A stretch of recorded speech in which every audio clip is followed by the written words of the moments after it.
Capítulo 4. O Brasil e a sua formação. Histórias de famílias. Brasil, um país de muitos povos. Na sua sala de aula, é possível que haja descendentes de indígenas, de europeus, de africanos e de muitas outras regiões do mundo. Observe o mapa mundi a seguir e perceba que, ao longo da história do Brasil, muitas pessoas vieram de diferentes países para morar por aqui. Elas foram chamadas imigrantes. Conforme o tempo foi passando, os imigrantes foram se casando e tiveram filhos. Consequentemente, os costumes, as comidas e tradições desses imigrantes influenciaram a cultura e alimentação do povo brasileiro. Em maio de 2025, a Science publicou uma vasta pesquisa genética que concluiu: o Brasil é o país mais miscigenado do mundo. No início da história do Brasil, viviam aqui apenas os indígenas, povos originários do continente americano. Com a chegada dos portugueses e europeus, e mais tarde dos africanos trazidos como escravos, a união das pessoas resultou em diferentes características físicas e culturais. Miscigenação é, portanto, a mistura de povos de diferentes origens geográficas, étnicas e culturais. A pessoa miscigenada nasce de uma união de pessoas com características de várias etnias misturadas em sua aparência física, biológica e também nos seus costumes. O órgão do governo que estuda o povo brasileiro é o Instituto Brasileiro de Geografia e Estatística, IBGE. Ele é o responsável pela contagem da população do Brasil por meio de um censo. O censo demográfico é uma pesquisa feita por meio de entrevista com a população, a fim de coletar informações úteis para o governo, como a naturalidade e cidade de nascimento, número de filhos, tempo de vivência na cidade, renda, salário, etc. A pesquisa permite saber quantas pessoas podem ser consideradas brasileiras, total de população feminina e masculina, a renda média de uma família, e muitas outras informações que são chamadas de dados estatísticos. Esses dados são importantes para o governo, porque por meio delas, pode tomar medidas e decisões para o desenvolvimento do país. Geralmente, a pesquisa ocorre a cada 10 anos. O último censo foi em 2022. Chamamos recenseadores os profissionais que atuam no censo. Uma das perguntas mais importantes do censo é: qual é a sua raça? No Brasil, a raça é autodeclarável, ou seja, toda pessoa pode definir a raça a qual pertence de acordo com suas características físicas, como cor da pele, forma do rosto, olhos e cabelos, ou também pela ancestralidade étnica e origem geográfica da família no mundo. Amarela. São pessoas de origem do extremo oriente da Ásia, como japoneses, mongóis, coreanos e chineses. Preta. São pessoas de origem africana, como angolanos e nigerianos. Indígena. São pessoas com características físicas de origem tribais indígenas, como chavantes e caingangues. Parda. São pessoas com características físicas de duas ou mais raças, como a branca e a preta, ou branca e indígena. Branca.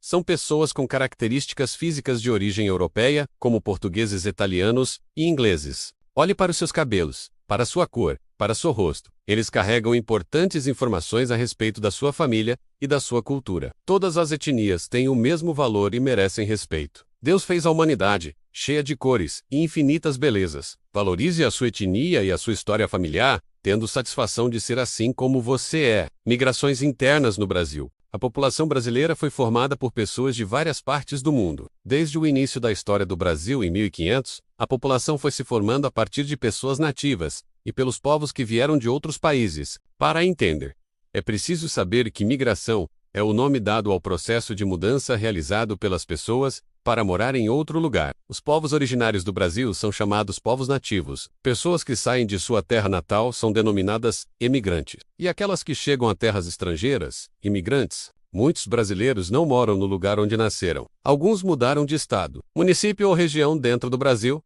para buscar melhores condições de vida ou fugir de situações difíceis. Esse fenômeno demográfico recebe o nome de migração interna, porque ocorre dentro do próprio país e é estudado pelo IBGE. Uma migrante conta a sua história. Meu nome é Adelina. Onde a gente morava era sofrido. A seca era tamanha e não havia colheita. Papai ouviu que em São Paulo havia muito trabalho e decidiu tentar a sorte. Mamãe juntou nossas coisas, preparou um lanche para comermos na viagem e saímos de Canudos, na Bahia, com várias outras pessoas que também queriam ir para São Paulo. Fomos todos, papai, mamãe, eu e meu irmão. Foi uma caminhada com vizinhos e parentes. Chegando em Juazeiro, pegamos um barco, um vaporzinho, como era chamado. Navegamos pelo Rio São Francisco até chegar na cidade de Pirapora, em Minas Gerais, onde pegamos um trem até São Paulo. No início estranhei muito.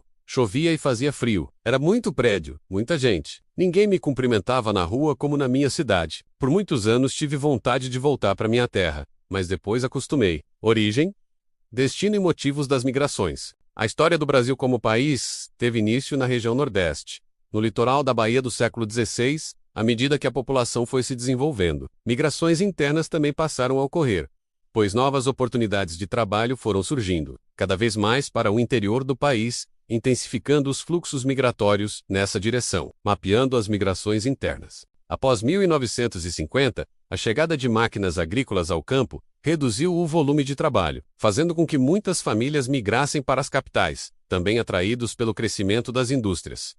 Foi o período do eixo do rural, ou saída do campo. Nas décadas de 1950 e 1960, milhares de trabalhadores da região Nordeste, apelidados de candangos, trabalharam na construção de Brasília, Candangolândia, e hoje uma cidade pertencente ao Distrito Federal. Na década de 1970, muitos nordestinos migraram para São Paulo atraídos pela industrialização e construção civil, que gerou mais ofertas de trabalho. Nas décadas de 1970 e 1980, muitos migraram da região sul para o centro-oeste e norte do país, em busca de terras mais baratas para a agricultura e pecuária. Nos anos 2000, muitos nordestinos retornaram para sua terra por conta da saudade, dificuldade de adaptação ou por melhores condições de vida no seu local de origem. Ainda hoje, histórias e culturas pelo Brasil, as migrações no imenso território brasileiro são oportunidades de compartilhamento de costumes próprios de cada região do país. Veja os exemplos a seguir. Em Manaus, Amazonas, a presença do Centro de Tradições Gaúchas, Rancho Menauara, entre outros, mantém, no norte do país, as festas culturais, as tradições e as comidas típicas do sul do Brasil,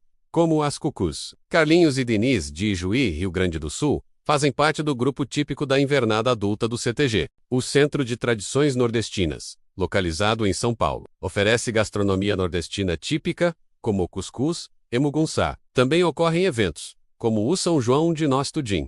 Raimundo veio da Paraíba e gosta muito de provar as comidas do CTN. Vilhena, cidade de Rondônia, foi povoada por colonos oriundos do Paraná na década de 1960.